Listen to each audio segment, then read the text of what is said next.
issue sa maanumalyang flood control projects patuloy na pinag-uusapan ng publiko. Simbahan may paalala sa publiko. Para sa detalye, kasama natin Idol Rona Raca. 104.7 IFM Report.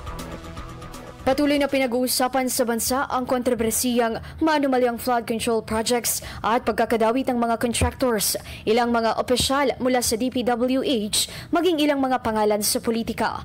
Umaasa ang mga Pangasinenses na may kahahantungan ang mga isinasagawang pagdinig o paggulong ng investigasyon upang mapanagot umano ang mga sangkot sa harap-harapang korupsyon. Kaugnay nito, nagbahagi rin ng mensahe si Archdiocese of Lingayen-Dagupan Archbishop Socrates Villegas ukol naman sa kinakaharap na isyu ng korupsyon sa bansa. Sa kanyang gabay turo, sinabi nito na hindi lamang pera ang nawawala sa bayan, bagamat ang kaluluwa ng bayan ay lupaypay din dahilan ng mga pagsasamantala, panluloko at pagnanakaw sa karapatan at kapakanan ng taong bayan.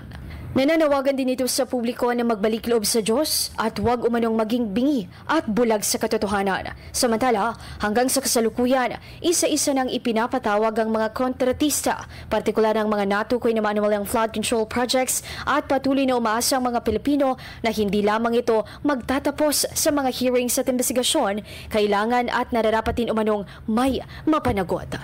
Mula rito sa IFM Dagupan, ito si Idol Rona Raca. Tatak, IFM.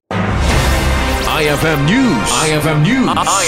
IFM News.